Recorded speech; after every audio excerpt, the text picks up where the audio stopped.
So, nandito na ako sa Vancouver, guys. Medyo 45 to 1 hour lang yung biyahe namin from Calgary to Vancouver. So, ngayon, napakalaki pala nitong Vancouver kasi it was 2019 nung nakadating kami dito. So, second time ko na nakarating dito, and then nakikita ko talaga na napakalaki kasi ang layo-layo ng ang layo-layo ng magiging destination ko. Yung gate ko is D68. So, dulo talaga siya. So, kailangan kong lakarin. Papakita ko na lang din sa inyo yung kagandahan ng Vancouver na airport. Kasi malaki talaga at saka malawak talaga dito. So, may domestic flights at saka may international flights din dito. So, napakalayo po ng international dito sa sa international na gate sa Vancouver. And then, napakalaki ng Vancouver, guys. Sobrang laki.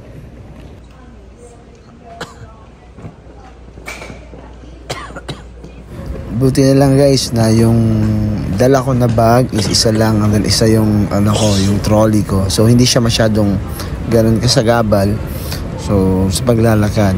And then dito rin makakita ka ng mga nagtitinda ng mga pagkain. So hindi ka talaga magugutom dito pag may pera ka. So syempre, nagtitipid na tayo starting today.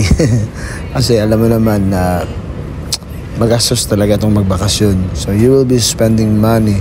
So kailangan na magtipid ka. So kung kaya pa, naantayin na lang yung flight ko. Kasi yung flight ko naman is Taipei to Metro Manila. Taipei. Vancouver to Taipei.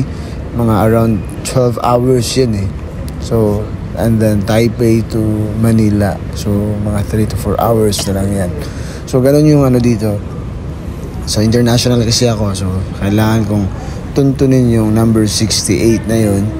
Para naman doon ako mag-aantay-antay. Kasi alam mo ba yung tipong nakakapagod pag hindi mo pa nakikita yung yung gate mo, and then baka naman malate ako or makatulog ako. So syempre mawawala ako. Mas maganda na hanapin ko na yung gate ko, and doon ako magtatambay. So may mga Starbucks dito, may mga pagkain. So mamaya babalik ako.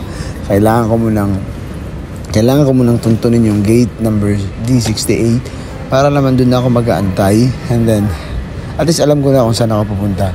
Kasi mas maganda na alam mo na yung gate mo para hindi ka na mawawala. So, flight ko kasi mga around 2 PM pa eh. So 2 AM. So dapat on board kami mga around 1:20 kasi 1 hour preparation sa on board. So yun, may nakita ko mga pagkain, so babalik na ako dyan. So eto na, guys, nakita ko na yung sa unahan talaga, sa dulo siya yung D28. So D68 rather. Yan mga dyan, mga D70, mga number ng gates yan. So may mga kanya-kanyang destinations din yan. So ako dun sa dulo. Tsaka maghahanap din ako ng charger dun eh.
So, ito na yung D68. Dito na ako magtatambay. Tsaka may charging station. So, at least maka-charge ako.